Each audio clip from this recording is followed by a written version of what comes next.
Hello friends, आज का हमारा टॉपिक है elevation in boiling point.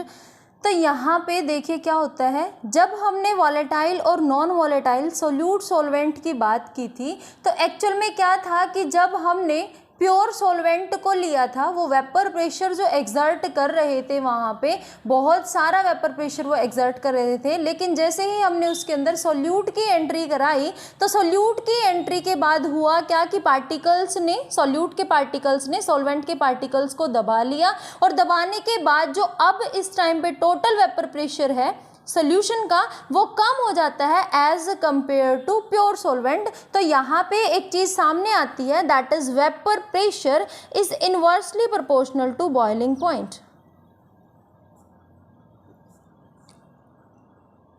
Boiling point बढ़ रहा है, दैट मीन्स वेपर प्रेशर उस टाइम पे डिक्रीज हो रहा है। जैसे ही देखिए दोबारा करते हैं, जब non volatile solute volatile solute में ऐड किया जाता है तो वो कुछ जगह घेर लेता है, तो वेपर्स का बाहर निकलना कम हो जाता है इस केस में। इस वजह से जो प्रेशर है ओवरऑल वो कम हो जाता है, तो बॉइलिंग पॉइंट था जो वो भी कम हो जाता है। तो इस केस में हमारे पास प्योर प्रेशर सॉल्वेंट का इस टाइम पे वो हम लेके चलते हैं 760 mm ऑफ Hg वाटर के लिए। तो यहाँ पे अगर हम बात करें इस टाइम पे जो बॉइलिंग पॉइंट है प्योर सॉल्वेंट का, that is our T naught. तो टी नॉट क्या हुआ, बॉइलिंग पॉइंट ऑफ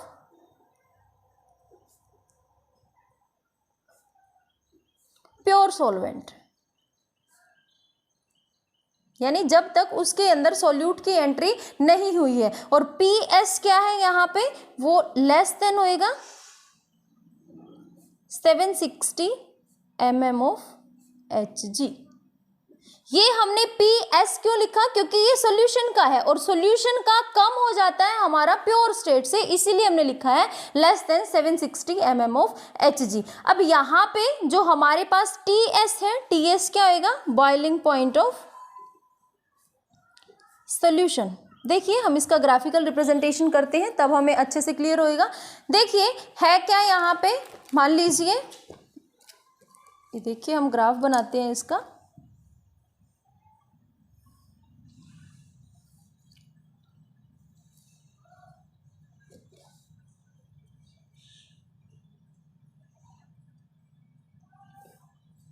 यहाँ पे हमारे पास है टेम्परेचर,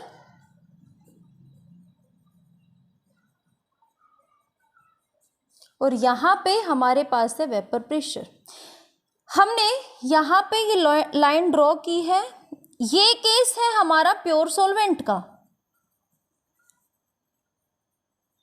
ये है प्योर सॉल्वेंट। और जैसे ही हमने इसके अंदर सॉल्यूट की एंट्री करा दी, दैट मीन्स अब जो प्रेशर है ये वाला प्रेशर थोड़ा सा डिक्रीज हो जाएगा, और जब प्रेशर डिक्रीज हो जाएगा तो यहाँ पे ये S होएगा। ठीक है, तो हम इसको मिलाते हैं कैसे, इसको थोड़ा सा और ऊपर तक लेके जाएंगे।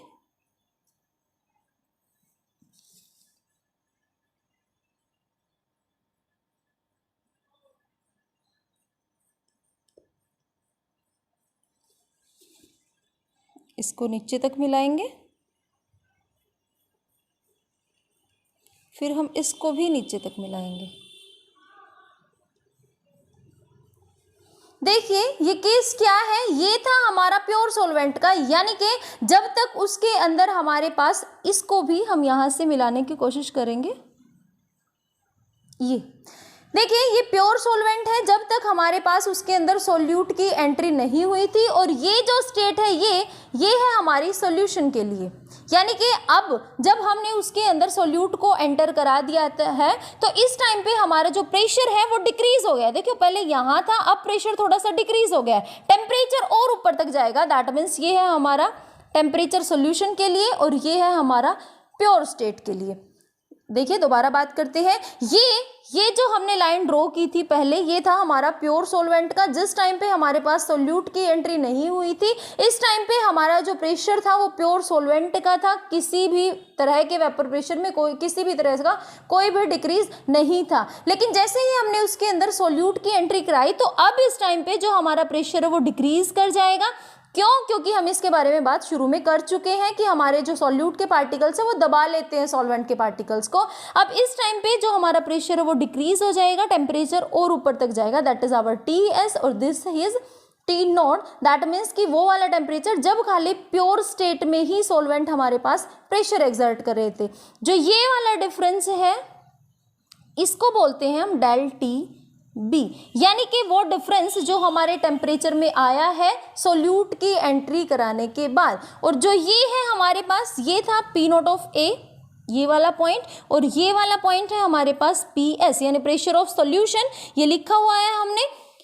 ये P naught of A that is our solvent का प्रेशर, और टी नॉट है ये हमारा प्योर सॉल्वेंट का है, और टी एस है ये हमारा सॉल्यूशन का बॉइलिंग पॉइंट है। तो देखिए अब करते हैं हम, जो हमारे पास ये डेल टी बी, जो हमने ये डेल टी बी लिखा है यानी कि एलिवेशन इन बॉइलिंग पॉइंट, यही जो डेल टी बी है, ये जो डिफरेंस हमें निकालना है डेल टी बी, यही हमारा होता है elevation in boiling point. That means कि इनके बीच में कितना डिफरेंस है टेम्परेचर के, जब हमने सोल्यूशन का लिया है और प्योर स्टेट में हमने सॉल्वेंट का लिया है। तो हम अगर निकाल लें del T B, that will be equals to T S minus T naught. Hence here elevation in boiling point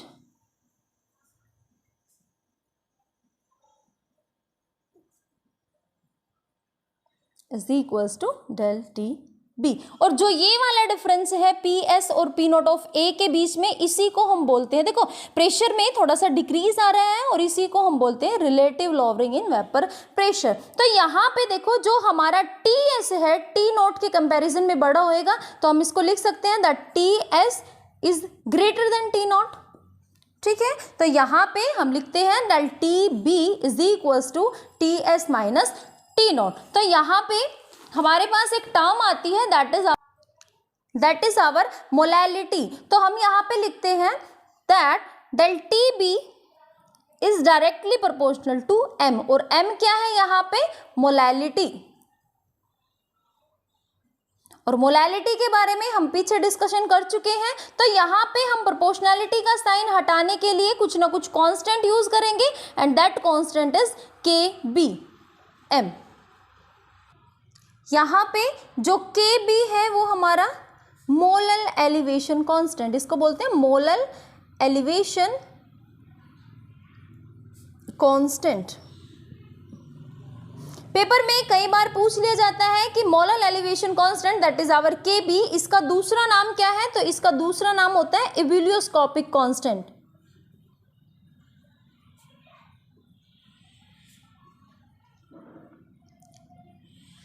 हमने क्या निकालना? Del T B is equals to K B m. M क्या है यहाँ पे? मोलैलिटी, और मोलैलिटी का formula हमें पता है that molality is equals to number of moles of solute per kg of solvent।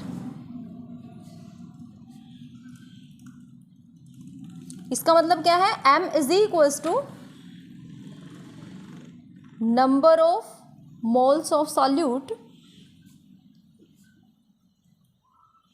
upon में weight of सॉल्वेंट। तो हमने नंबर ऑफ मोल्स का फॉर्मूला निकाला था, NB will be equals to WB given mass upon में molar mass, और इस value को अगर हम इसमें पुट करें that our molality will be equals to WB upon में MB इंटू में WA और इंटू में 1000। ये हुआ हमारा मोलैलिटी का फॉर्मूला। और अब अगर इस मोलैलिटी को हम इस वाले इक्वेशन में पुट करें तो डेल टी बी किसके इक्वल होएगा?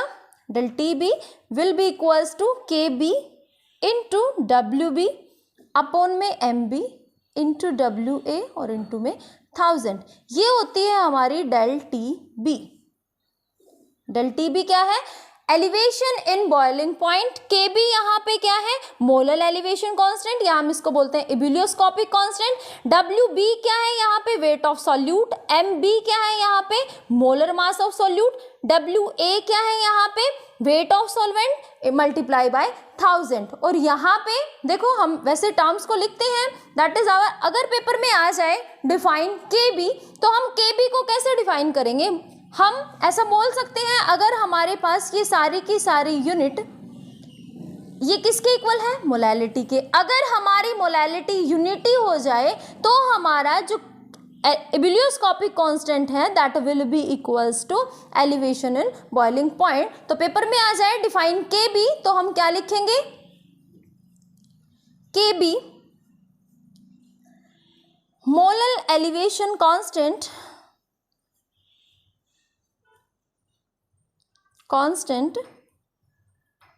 is defined as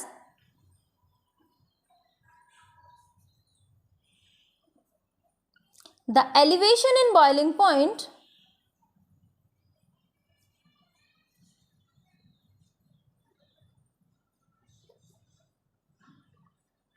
when molality of solution is unity।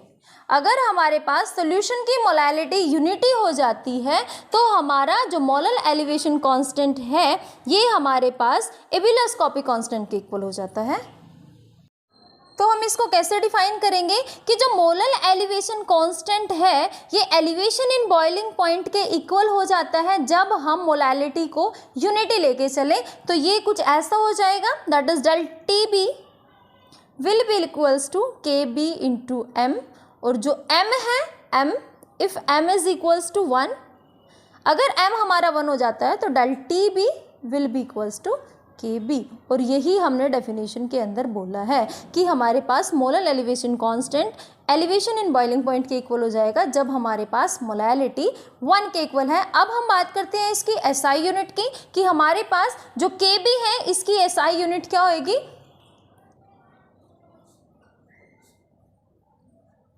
Unit के बी की कैसे होगी, देखो के बी अगर हम उस इक्वेशन से निकालें that is del T B will be equals to K B into M, और यहाँ से अगर हम के बी निकाल लें तो के बी किसके इक्वल आएगा, डेल टी बी अपॉन में एम, और डेल टी बी इसकी यूनिट क्या होती है, टेम्परेचर की केल्विन, और एम की मोल के जी, मोल पर के जी। तो यूनिट ऑफ के बी क्या आएगी, मोल kelvin kilogram mole inverse, kelvin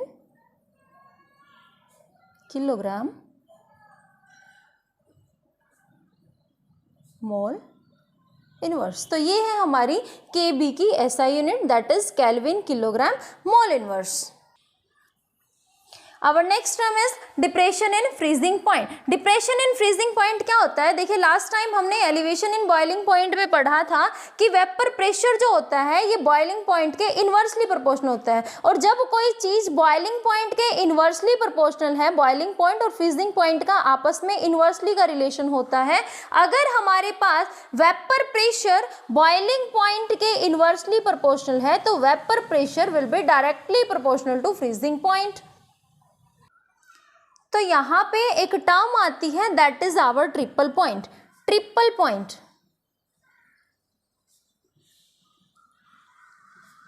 triple point कौन सा पॉइंट होता है, जब हमारे पास कोई ऐसा पॉइंट जिस पे किसी भी सब्सटेंस की solid liquid and gas that means तीनों के तीनों स्टेट एग्जिस्ट करें, उस पॉइंट को हम बोलते हैं ट्रिपल पॉइंट। तो देखिए ये कैसे होंगी, मान लीजिए हमने ये बनाया है ग्राफ,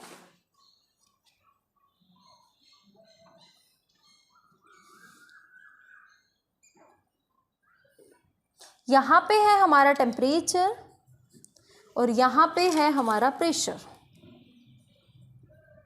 तो हम ट्रिपल पॉइंट किसको बोलेंगे, ये यहाँ से ये ऐसे देन ऐसे, इसको हम इसके साथ मिलाएंगे। ये है हमारे पास A पॉइंट, ये है हमारे पास B पॉइंट और ये है हमारे पास C पॉइंट। अब ये जो है हमारे पास A पॉइंट, मैं इसको 0 डिग्री सेल्सियस लेके चल रही हूँ। अगर ये हमारे पास 0 डिग्री सेल्सियस टेम्परेचर है, 0 डिग्री से ऊपर जाने के बाद ये लिक्विड में कन्वर्ट हो जाएगा। जैसे ही हम वाटर की बात लेके चलते हैं, अगर ये हमारे पास 0 डिग्री टेम्परेचर है, 0 डिग्री सेल्सियस टेम्परेचर है, इससे ऊपर लेके जाएं तो ये लिक्विड हो जाता है, लेकिन अगर 0 से नीचे लेके जाएं तो ये सॉलिड हो जाता है। तो ये 0 डिग्री सेल्सियस पे हमारे पास ये जो वाटर का फ्रीजिंग पॉइंट भी होता है, freezing point of water. Next is melting point, यानी ये जो 0 डिग्री सेल्सियस है ये हमारे वाटर का फ्रीजिंग पॉइंट भी है और ये मेल्टिंग पॉइंट भी है ऑफ आइस, यानी ये आइस का मेल्टिंग पॉइंट भी है और वाटर का फ्रीजिंग पॉइंट भी है।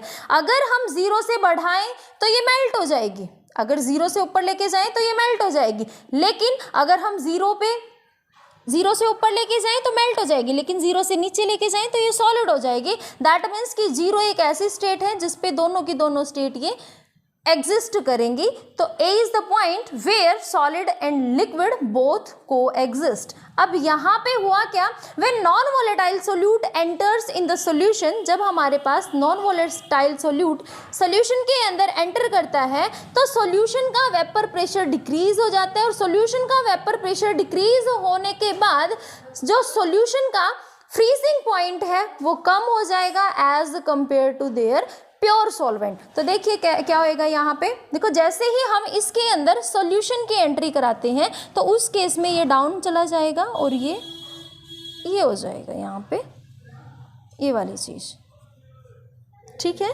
तो यहाँ पे हम इसको, ये पॉइंट हो गया और ये वाला जो पॉइंट है ये इसके साथ ऐड करेंगे, ये जो पॉइंट है that is our T naught और ये जो पॉइंट है that is our T S. और मैं इसको लेके चलती हूँ, मान लीजिए A B C that is our D और ये है हमारा ई, ठीक है। तो यहाँ पे जो हमारा ए बी है that will B for pure solvent,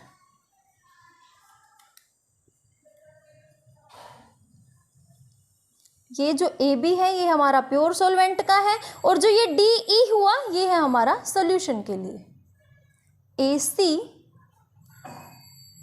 ये है हमारे पास, इसको बोल सकते हैं फ्रोजन सॉल्वेंट।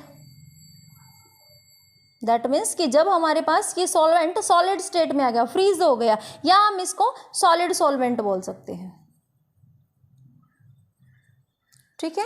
तो इस केस में देखिए हमारे पास जो ये डेल टी एफ है, ये वाला जो डिफरेंस है ना टी एस और टी नॉट के बीच का, that is our del T F. Del T F क्या है, यहाँ पे डिप्रेशन इन फ्रीजिंग पॉइंट, वहां पे हम निकाल रहे थे एलिवेशन इन बॉइलिंग पॉइंट, यहाँ निकालेंगे डिप्रेशन इन फ्रीजिंग पॉइंट। तो यहाँ पे जो हमारा डेल टी एफ होएगा विल बी इक्वल्स टू ये ज़्यादा टेम्परेचर है, ये कम, तो ऑब्वियस है T naught minus T S इस केस में हम करेंगे, वेयर ई डी, ये वाला जो ई डी है ये ई है ये डी है, तो ई डी क्या है यहाँ पे, वेपर प्रेशर ऑफ सोल्यूशन, ठीक है। तो हम करते हैं डिप्रेशन इन फ्रीजिंग पॉइंट, क्या होगा यहाँ पे, डिप्रेशन इन फ्रीजिंग पॉइंट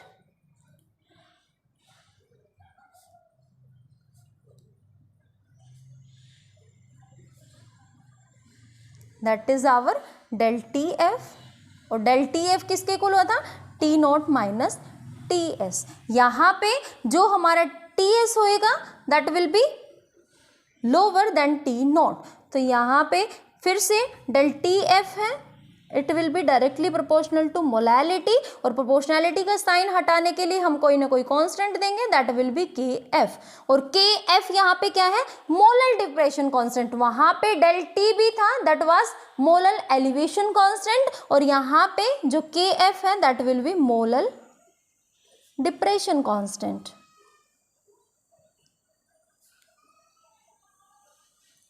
इसका दूसरा नाम क्या हो सकता है, इसको बोलते हैं क्रायोस्कोपिक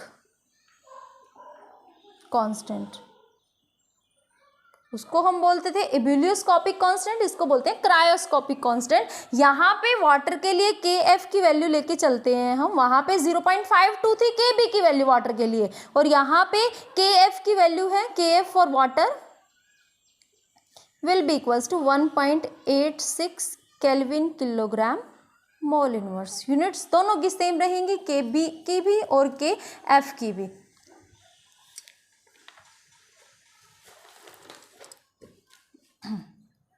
देखिए हम एलिवेशन इन बॉइलिंग पॉइंट में मोलैलिटी की वैल्यूज निकाल चुके हैं, तो हम यहाँ पे डायरेक्ट एम की वैल्यू पुट करते हैं, that del T F will be equals to K F into W B into में 1000 अपॉन में एम बी इंटू में डब्ल्यू ए। और इससे भी अगेन हमसे पूछा जाए कि डिफाइन के एफ, तो हम के एफ को कैसे डिफाइन करेंगे? अगर ये पूरी की पूरी टर्म हमारे पास यूनिटी हो जाए तो हम क्या बोलेंगे कि depression in freezing point will be equals to molar depression constant when molality of the solution will be unity. तो देखिए कैसे करते हैं हम इसको।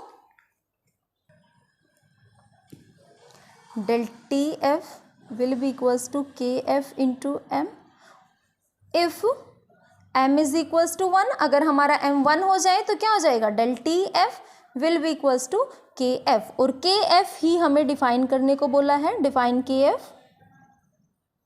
तो हम क्या बोलेंगे इसको? Molar depression constant will be defined as depression in freezing point